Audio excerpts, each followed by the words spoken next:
I came to the conclusion when I must be around 11. At the time, I started to toss up between two potential career paths. One was ninja, and the other was robotics engineer. Turns out it's not very easy to become a ninja.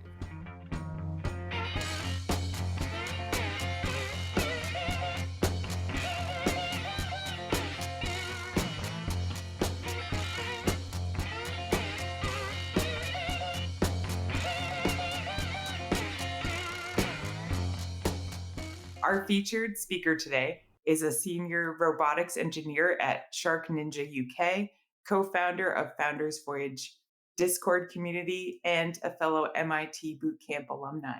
With deep interest in the development of robotics, household automation, and IoT, he's passionate about improving people's lives through technology. Spencer, it's a great pleasure to have you as our featured guest today. So thanks so much for being willing to share your journey with us. Thank you very much for having me on, guys. I think it's only fair that we get a bit of turnabout. I go on the receiving end this time. I'm really excited about it, to be honest with you. So, I obviously have a heads up about a little bit of your background, but I was wondering if you could tell all of us how you became interested in engineering. So, engineering for me was something I knew I wanted to do pretty early on. I was that kid. I don't know if you know the Dilbert comic where the mum brings her kid to the doctor and she's like, he takes everything apart and puts it back together. Is there something wrong with him? And the doctor's like, oh, he's got the knack. He's doomed to be an engineer. That was very much me from a very young age. It was very, very frustrating for my mum that I would basically take everything in the house apart. Unfortunately, I have a terrible memory, so I wouldn't always get it back together, and I certainly wouldn't always get it back together better than it was when I took it apart. I knew I wanted to understand how things were made, how things came together, how things worked from a very, very young age. Eventually, I realized that the more complex it was, the more interesting it was to me to build it, take it apart, break it, fix it, all those things in between. And so I came to the conclusion when I must be around 11. At the time, I started to toss up between two potential career paths. One was ninja, and the other was robotics engineer. Turns out it's not very easy to become a ninja if you're a white guy growing up in nowhere, Australia. And even, I don't know if it's really a career path anymore. But robotics was my other option and something that I pretty actively pursued. When I was 14, I built my first non functional, but nearly functional little robot. It would follow the light on the floor. And so I knew very early on, and my parents probably knew even before I did, that I was going to be an engineer, and the more complex, the better. Awesome. Well, thanks for sharing, Spencer. I didn't know that about your career path and your love for engineering early on. I think that's awesome. I can relate to that a bit. I was in a similar position. My mom would buy appliances, like household appliances from garage sales that people that were junk, and I just take them apart to see how they worked. But similarly, could never get them back together. They just went into a scrap pile. I'm in the same boat of never figuring out how to put things back together. I just like breaking things. So maybe I'd be a terrible engineer. I'm still holding out hope that you can be a ninja. You could still pivot, you could still make that happen. I think there's still time. Fingers crossed. I really enjoyed that. So thank you for sharing. One aspect of that is right. So if we're thinking about engineering, robotics engineer, how did you get involved in entrepreneurship? What was that? I don't know if it's a pivot or change, or where did that kind of come about? Was it something that was taught at an early age, or did you just kind of assume that it was something you're interested in and start gravitating towards it? That's a good question. I didn't really have any entrepreneurs that were like friends, family, or in the family growing up. My father, a lot of his friends or a lot of his work had some connection to entrepreneurs. His role was helping entrepreneurs from the legal side start new things, but I didn't have a huge amount of exposure to it. So I didn't realize entrepreneurship as a concept that I wanted to do until I was probably in university.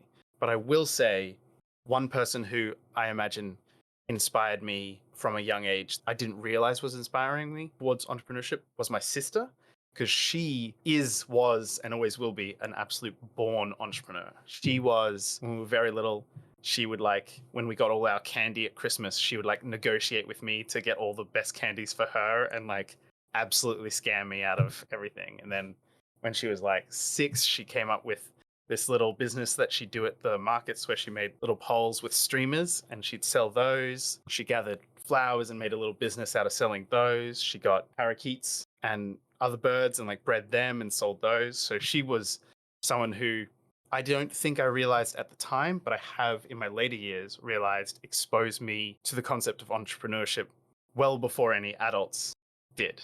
Now, as I mentioned, the more complex something was, the more interested in it I was as an engineer. And then during university, I was exposed to Billy, who is a member of the MIT boot camps, and I talked to him about some stuff. It became very clear that actually robots wasn't the most complex thing you could work on, businesses were. And so the same passion that I had for engineering that got me into robotics, that gave me this exciting career path and interest, it actually ended up bleeding incredibly well into entrepreneurship, because if this was even more complex than robots, it would be even more interesting to work on.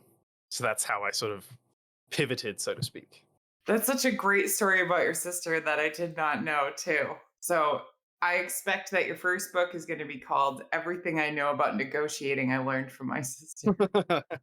Yeah, that's definitely true. I forgive you, Matt, but that was such a dry response to like a perfect setup. You work for Shark Ninja and you're a robotics engineer. You made Oh, your dream come true. you're right. I'm sorry. Can we go back? We'll go back and cut that after we record. That was a perfect setup. I let everybody down. Sorry. Apologies all. All good. So I know some of us can kind of get like defined by a place that we work for a long period of time. How did you sort of picture like the evolution of your career? What did you think when you became a robotics engineer it would look like? How similar or dissimilar has that turned out so far? That's a good question.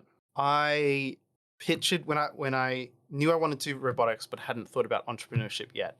I definitely pictured myself as someone who somehow would be able to work on what was interesting and made me passionate, and was able to work on cutting edge new technologies. It's definitely an unfortunate realization that I couldn't work on every cutting edge technology because no one can be an expert on everything. But I definitely pictured a huge amount of being in the lab and like building things, getting shocked, and really trying to understand things at a deep, deep level, and then seeing how you can help people with them. It was always important to me because my mum has been someone who's been a big source of inspiration for me. And she's one of the kindest, most caring person who always puts others' needs before them. And so it became quite important to me that what I worked on helped other people in some way, whether that was medical robotics, whether that was, household automation, whether that was something going into space,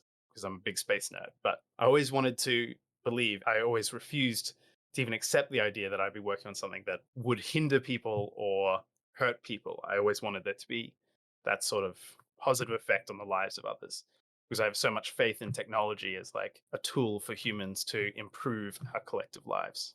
That's great. I really enjoyed that. All right. I think there's some ties there, and I love to hear that anything you do, regardless of engineering or entrepreneurship, kind of comes back to the greater good, right? If I can say. And so there's always an altruistic nature to the work you're doing. And I think that's very important, right? Especially as we're exposed to more of the world, right? And we can start to think about how what we're doing actually has impact and helps others. So really, really do love to hear that. And I think that's an amazing thread that you can pull through all the work you do. And speaking of that work and kind of impacting and helping people, I know you're working on a startup, and I don't know if you want to talk too much about it. If you want to tell us more about it, I would love to hear more about what you're working on. And if not, that's perfectly fine as well. So Unseen Games is the startup that I've been working on for 4 years now. And it's the startup that, as of 3 weeks ago, I've shut down.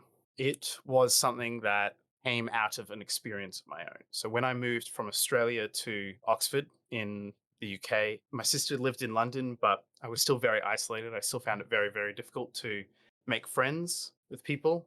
My blunt Australian personality sometimes was a bit too confrontational for people, and I found it difficult to connect with people. But I loved the pubs here. I just wish that there was a way to like more strongly develop a community in the pubs. And so I came up with the idea of trying to build a world of games hidden underneath the real world. So if you didn't want to interact with it, you didn't have to, but it could sort of permeate the world in some sense with the ability to play these games and interact with the community around them. And so that was the original concept behind Unseen Games. I went through, couldn't say how many iterations of different designs, from like a little Tamagotchi like device that you get to more like inspired by Pokemon Go using the geo mapping and things like that. But eventually I settled on what it became, which was a video game console that went into pubs and cafes with the idea that we could develop a community in that location that would all be able to interact with each other. And then you could take that community and it could interact with, as a whole, other communities and other pubs or cafes. It was something that I obviously, since I put 4 years into it, was very, very passionate about, very, very interested in. I managed to pull together a team of 4 to work on it, and we managed to build quite a functional product. Whenever I got playtesters, they always seemed to really enjoy it, which was great. But the issue that came up was, and I think anyone who's been an engineer and then gone into entrepreneurship has had this or similar experience. I've definitely read, before I ended Unseen Games, I definitely read from a million people this exact problem, which was engineering the product before verifying with customers.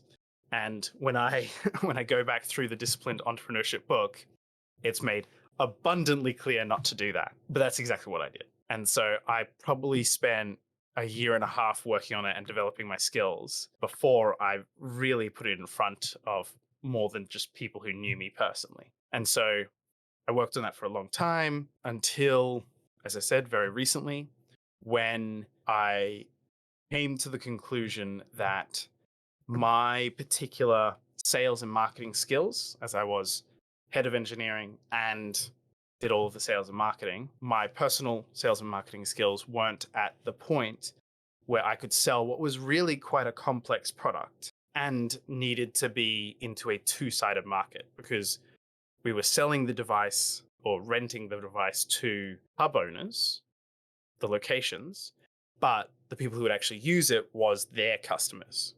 Another thing that in Disciplined Entrepreneurship it says not to do for your first business is don't make a two-sided business. So of course I did that. Once I came to the conclusion that like my sales and marketing skills weren't up to snuff, I've spent the last year, and Matt, we've talked about this a little bit, trying to develop those skills, trying to market and sell my product into the actual owners of pubs.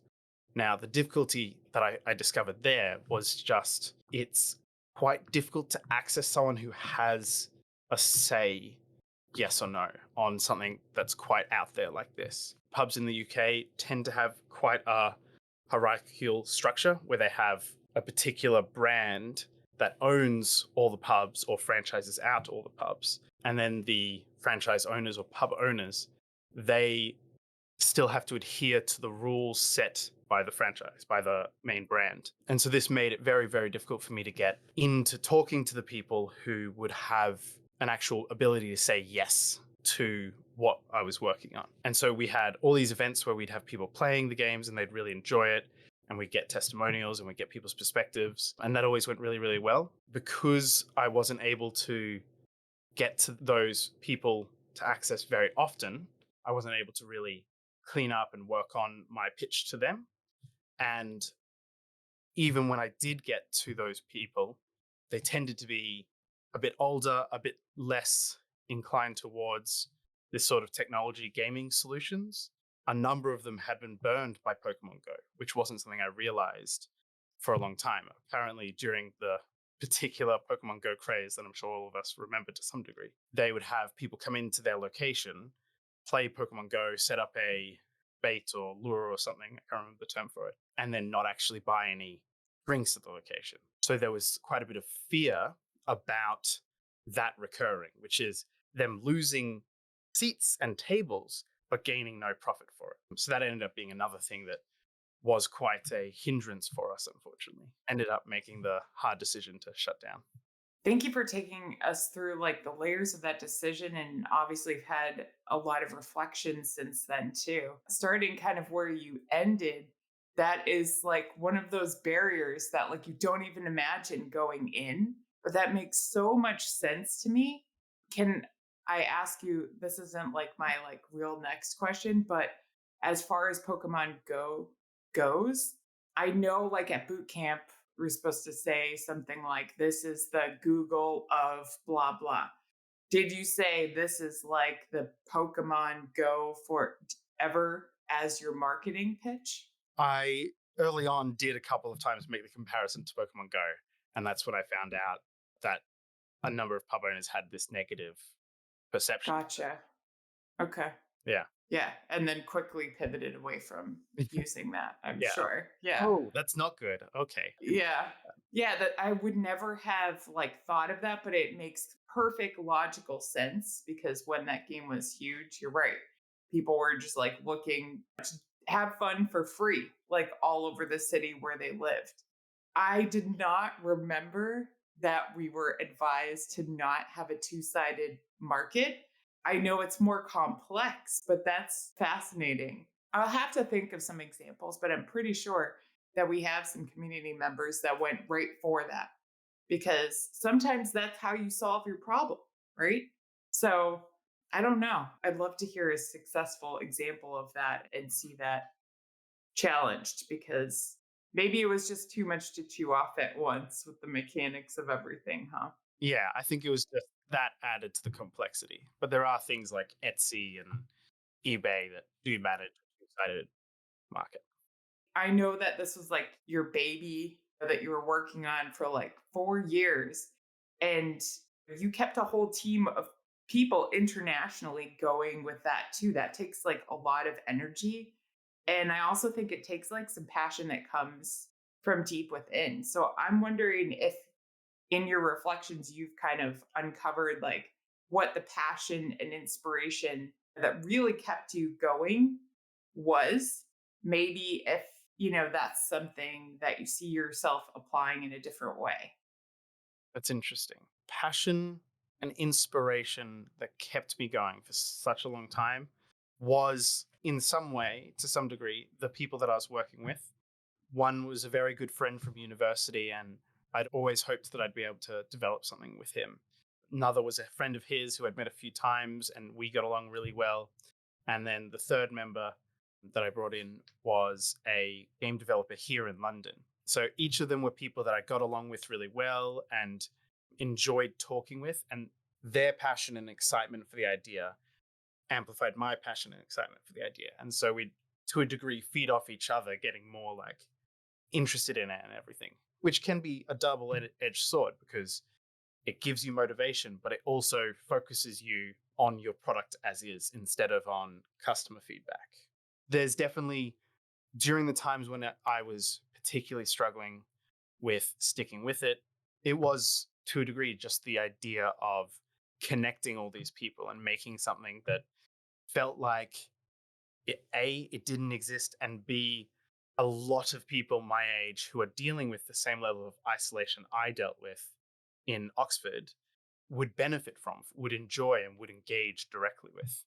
That is definitely something that I'd hope to revisit at some point.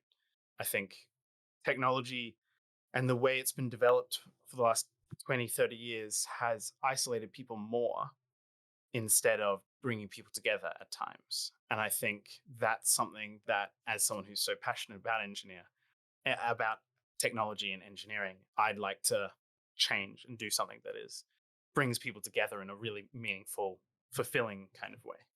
That's awesome. I love it. And I love that that's your kind of mission and goal. And I'm sorry to hear about Unseen Games. I know you were working on that really hard and passionate about it. But it sounds like there was a lot of lessons learned from that, right? I think you came away with it from a ton to move into your next venture, right? And to use as you move forward. So there's always that silver lining. And to that point, like you never know what's going to happen, right? You may dust it off in a few years and have an application for it. So you did bring up one point that I really want to kind of touch on and kind of extrapolate on was the idea that technology is kind of isolating people more than we had imagined, right?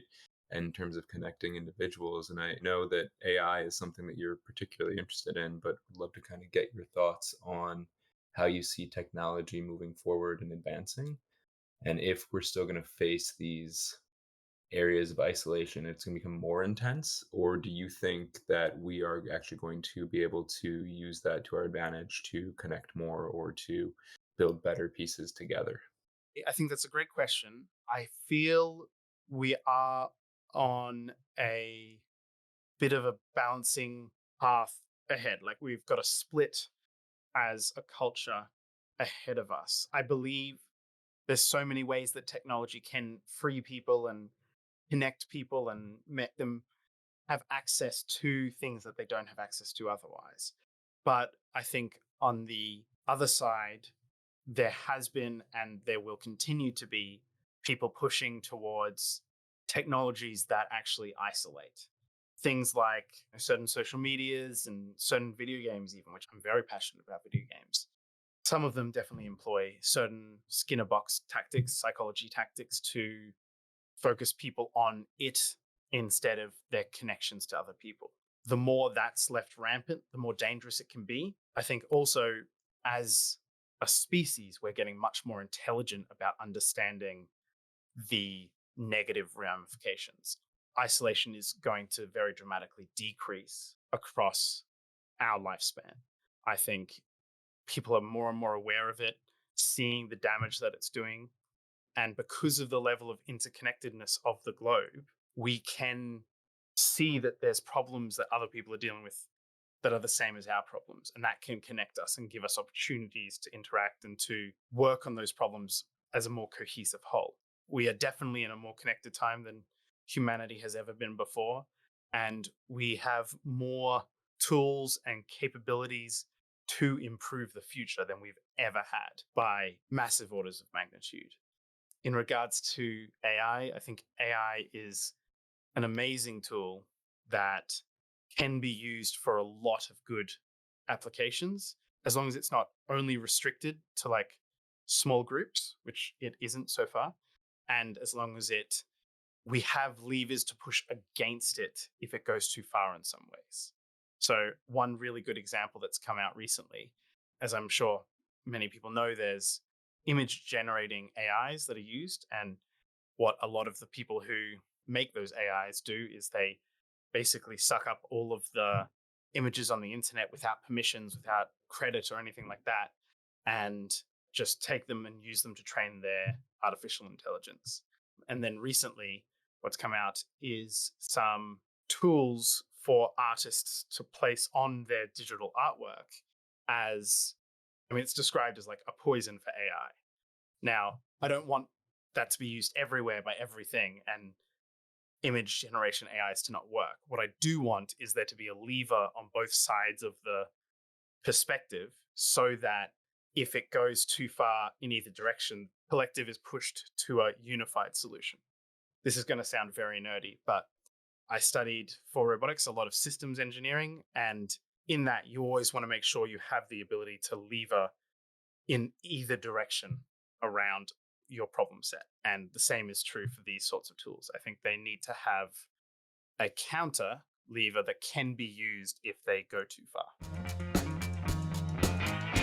Hi there. If you're enjoying this podcast, would you mind leaving us a review, a like, and subscribe on your favorite podcast platform? Thanks so much. That really helps our reach. The Founders Voyage podcast is now proudly sponsored by VidOps. Kane at VidOps has been taking care of our editing since early 2024. He works efficiently, and I'm sure you'll agree that he does a great job. Thank you to VidOps for helping bring this podcast to life. If you want the same great support we're getting for your podcast, or you need help with video, photography, or animation, you can get 10% off at vidops.io using our referral code VOYAGE. That's vidops.io, referral code VOYAGE. Now back to the show.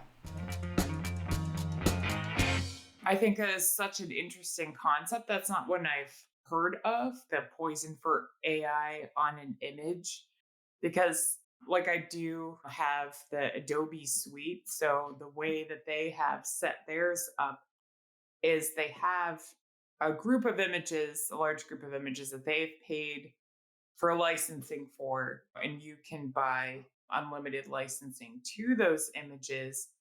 But those are the images, for my understanding, that they use for their generative AI. So if I just type in, I want to see a happy family with birthday balloons, they might not have that picture, but they'll pull some things from their database. So that's how they've made it ethical for themselves. But then you're just, as you're suggesting, relying on the ethics of whoever is using the AI tool. So that's a really interesting idea because I can say, as someone that has spent hours making composite images, sometimes when you see one of these images on Google, it took someone several images and some serious time to create the effects that you're seeing so that you've got the sunset and you've got the river flowing perfectly. And I appreciate the time and energy that it went into that, and that people don't just want that stolen with absolutely no credit. So, yeah, thanks for taking us through that. That was really, really interesting. And I mean, this is why we always wind up talking to you about AI instead of your life. But you were talking about your optimism about isolation getting better. And I don't know if I share it, but I want to, and I appreciate it. But speaking of interconnectedness, I was wondering if you could talk about what inspired you to kick off this Discord community and sort of the driver that has kept it going for you. Sure, absolutely. When I rocked up to the boot camp when we were attending, like even the very first day, and I started talking to people, I realized very quickly that I was easily the least impressive person in the room. And I just got a massive level of enthusiasm and excitement talking to these people that were unbelievable in how impressive they were, how interesting they were, and how at times how compassionate they were. Until you meet people who are like this, deeply capable, you always assume that they're also quite cut off and cold. But this was a group of people that were amazing and inspiring and were incredibly generous to those around them and incredibly kind. I had so much energy pushing me to do something and interact with people and talk with people and find out what's going on and try and work with someone on something. And at the end of the boot camp, I went home and got back to my day to day life. I found that faded to a degree. Not entirely. I was still inspired by the group, but I didn't have that sort of level of invigoration. And then Nancy, you and a number of others organized the event in Boston that a group went to. And again, I had the same excitement and enthusiasm and felt like I didn't need to sleep or anything, just wanted to do something. That's when I realized, and I think Scott and you and I and a couple of other people talked about how unique that experience was. And then I think Scott was actually the one who came up with the idea of creating a Discord server for this. And we've been able to have these events where you and I and Matt and Carlos and Daniel get to talk to incredible people, inspiring people. And I get a little shot of that level of excitement and engagement again each time because it's like these are people who are doing things that are incredible. I so much want to emulate that, want to be a part of that and do those sorts of things with them. There have definitely been times where it's been exhausting, and Friday night, I've had a huge week and I've been like, oh, I don't know if I have the energy tomorrow. And then I talk to Nancy and I'm like, oh, let's go. It really picks me up having the ability to talk with Founders Voyage and get the perspectives of so many amazing people. Well, thank you. I mean, I'm just going to say thank you for organizing this, right? And kicking this off. I think it is an amazing community that you all have built here. And I enjoy it every time. I'm similar of like, every time I'm joining, it's, oh, these people are doing some awesome things. I want to do awesome things. Let's talk about it. I love to hear stories. I love to see what other people are doing. So I can empathize and kind of enjoy that along with you, Spencer. Like even talking with you right now, I'm learning so much about you that I didn't actually know. And we've been working together off and on this for about a year now. So Yeah, I think it's really interesting that, and again, it goes kind of back to that idea that you have and that thought, and you're very aware of, is building community and kind of connecting people through a common thread, which I love, and I love that that shows through in so much of the work that you do. But would love to hear about kind of what you think is next and where you're kind of taking that idea, and if you have any plans for the future of entrepreneurship or where you'd like to see that kind of morph into. That's a great question. I'm to some degree deliberately trying to not decide what's next yet.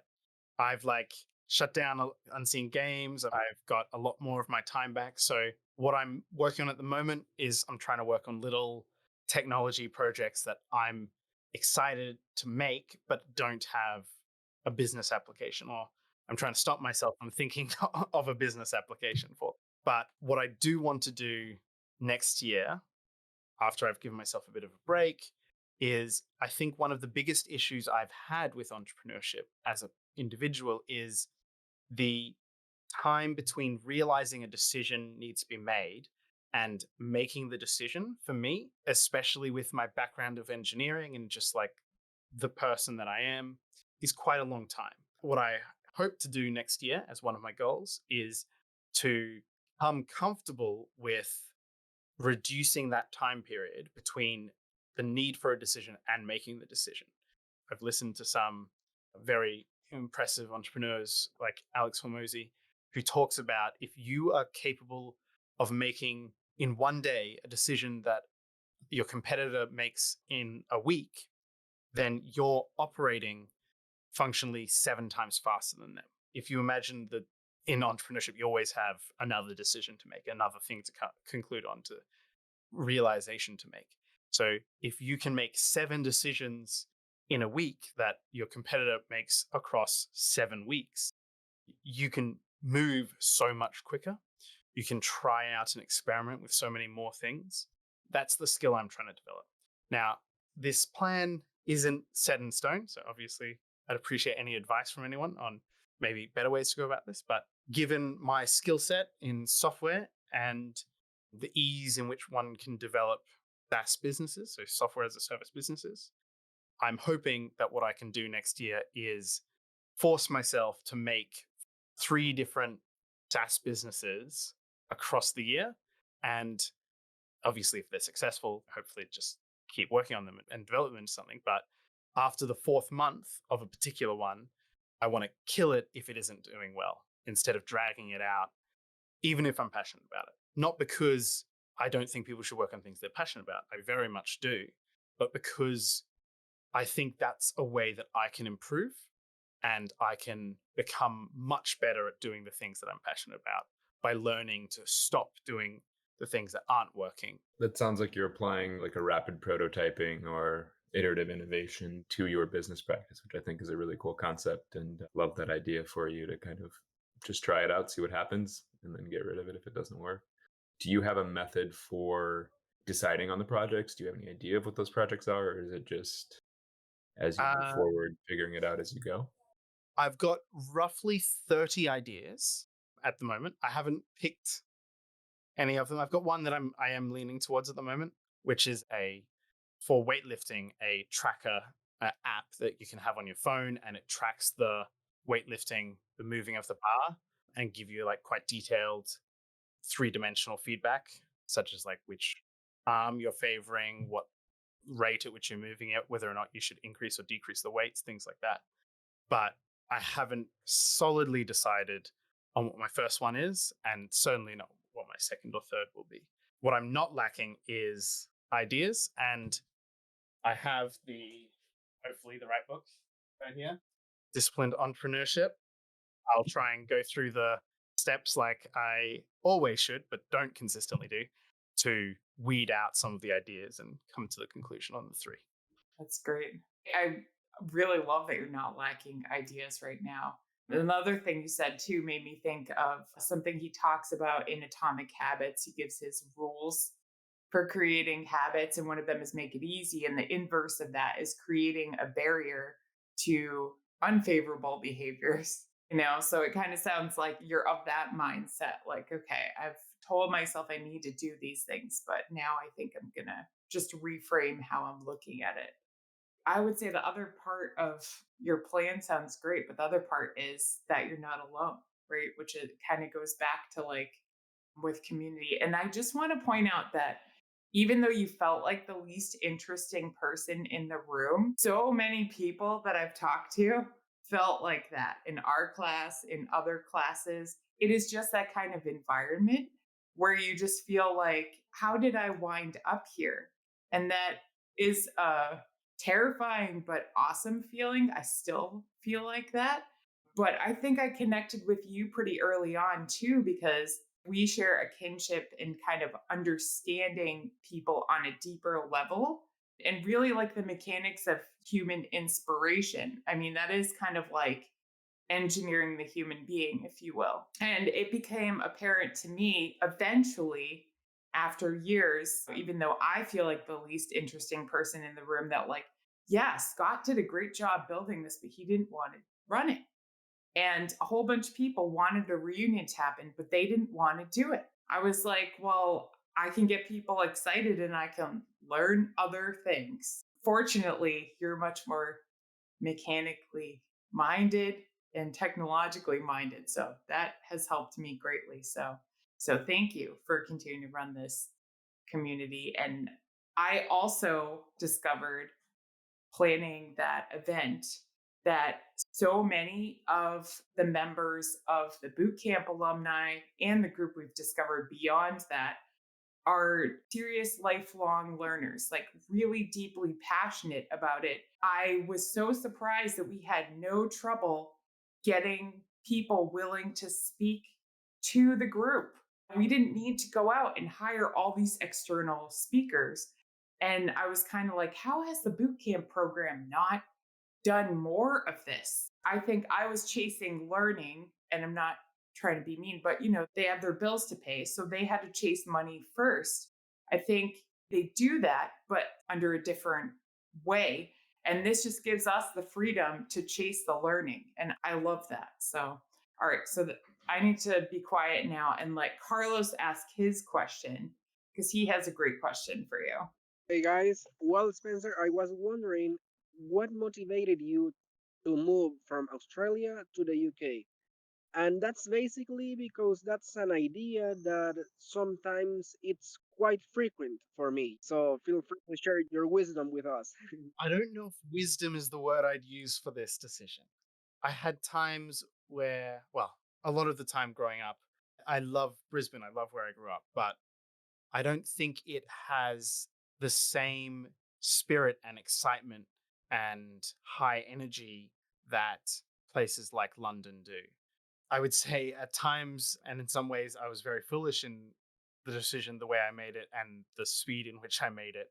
Because I came back from the boot camp, I had 2 weeks before I had to fly back out to the UK. But it was something that I knew I wanted to separate a bit from where I'd grown up, where I'd learned everything I had and exposed myself to a different way of life, a different experience, different people, and ideally people who were a bit more pushing themselves to become more and to grow and everything. So it's similar to my enjoyment of the MIT Bootcamp community and Founders Voyage in that Brisbane, where I grew up, is beautiful. And I don't think there's a scenario where I don't go back there at some point in my life and live there. But it doesn't have the range of exciting and engaging jobs and things to do that are accessible in other countries, in other cities.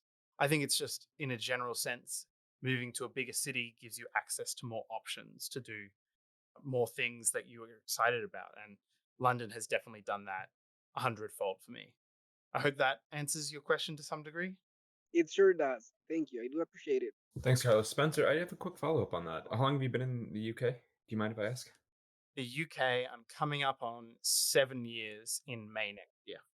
That's awesome. And just curiosity, do you ever find like as someone who is community based, do you ever find like I know you mentioned that eventually you may end up back in Brisbane or you want to. Do you ever find kind of that yearning to go somewhere else, whether it's back to Brisbane or another country or another? Is that still kind of in the back of your mind, or are you pretty set in the UK? There are definitely times where I'd love to move somewhere else. Particularly, I'd like to move to a country where I can learn the language, a language that I don't speak. I'm in some versions of my future, I'm sure I'd like to move to Italy, move to Spain. I think places like that with much more different culture, like Australia and the UK, in some ways definitely very different, as I've just talked about, but they're also very similar in a lot of ways. I think moving to like a country that doesn't speak the same language and has very different culture and history, I think would be something that I would find very interesting. I'm very, very fortunate to have an amazing partner here in the UK. So it would need to be something that we'd both conclude on. But I definitely still have that whispering in the back of my ear, so to speak. Very cool. Yeah, just curiosity from my part, because I think that change of scenery can help facilitate growth, right? Getting that new experience. And so just curious on that side. And I totally agree with that sentiment. I think it's actually kind of fascinating that, I mean, I grew up in an area where a lot of people did not leave that town. And I immediately knew that wasn't going to be me. Like generations of their family didn't care. I don't want to just overarchingly say that, but there were many people that were very content to not see that much in their lifetime. And I just could not wrap my head around that. But that is also why I feel like this is my people. It's not surprising to meet someone in this community that's lived in 3 different countries. Even in the US, like moved around the US, like, and it's this curiosity, I think. I absolutely love that. So I don't have a really good transition for this, but I have been thinking this whole time that I really wanted to ask you a question that we ask a lot of people. How do you define success for yourself, personally, professionally? And do you find that there's a difference in the way you measure it, or do you think it's pretty similar? I think that's a very good question. I've never pictured myself being on the other side of this question. It's a lot harder from this side than the asking side. How do I define success? So I think to some degree, money can be used as like a semi representation of success in our world. So I think success does to some degree come from being able to create something that people want to pay for. But there's also a lot of ways in which it doesn't show success. There's a lot of people who've inspired me throughout my life. My sister and my mum, both people I've talked about, and they have, as well as others, have inspired me in ways that aren't financially rewarded in the world. So helping people, inspiring people are both things that I think are a serious part of the kind of success that I see or hope for myself in the future. Being able to be someone that can care for those that depend on me, who have their lives intertwined with me. I'm someone who's very passionate about my family and my friends and trying to make sure that I support them in the ways that they need support. And so it's hard to differentiate the two, say like professional and personal success, because if I'm in a scenario where I'm getting a lot of professional success, like making a lot of money, but I'm not getting any personal success, I'm not helping the people I care about, I'm not doing all I can to try and inspire optimism or doing the things that I believe my mother would choose to do, it isn't success. I don't really see the separation so much as I don't think there is a version of success for me which doesn't include success in both ways, if that makes sense. Absolutely. I think it's very well said. And I think it's thinking about benchmarking success and what those are. Obviously, it's one thing to set goals, whether that be monetary or accomplishments that you want to achieve, but does that really define success, right?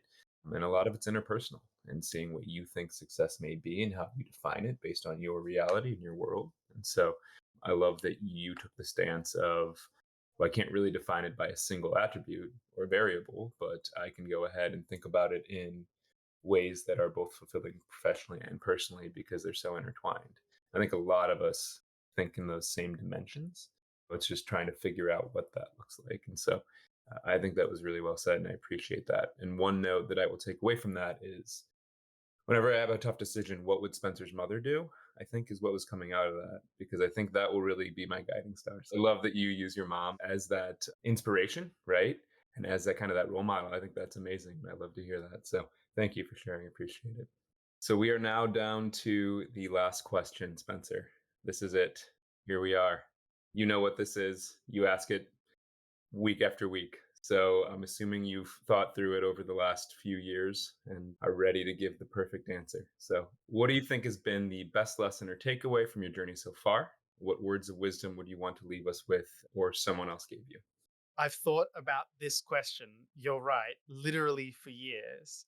And I was really hoping that in the moment that I was asked it, I'd have that moment of inspiration. I don't consider myself to be all that wise, but I've definitely made a lot of mistakes, and a lot of those mistakes have taught me things and helped me to grow as a person.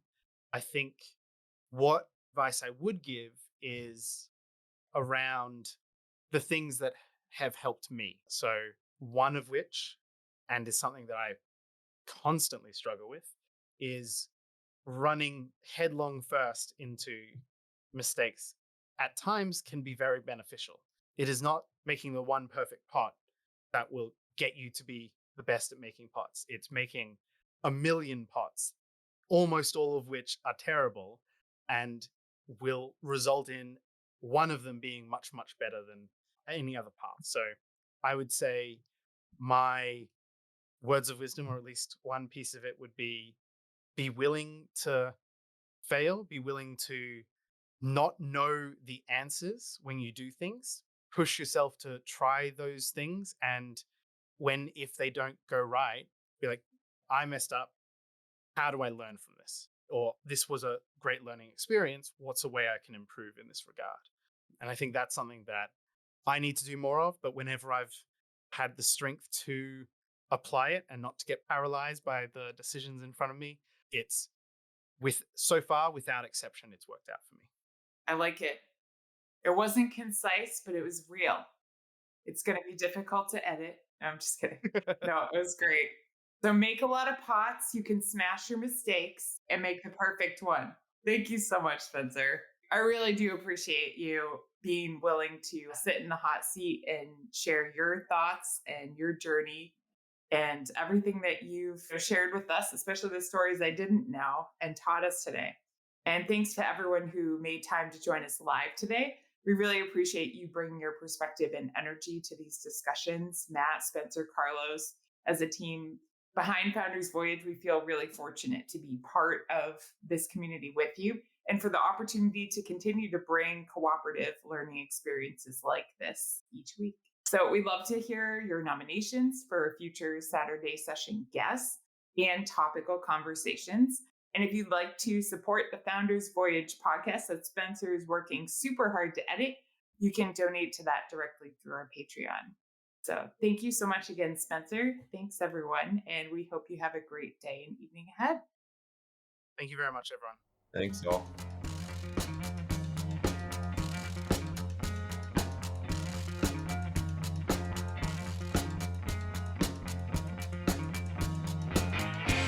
You've just finished another episode of Founders Voyage, the podcast for entrepreneurs by entrepreneurs. The team at Founders Voyage wants to thank you from the bottom of our hearts. We hope you enjoyed your time with us, and if so, please share this with someone else who might enjoy this podcast. You can also support us by leaving a review on Apple Podcasts and Spotify, and by donating to our Patreon. Outro music today is Something for Nothing by Reverend Peyton's Big Damn Band.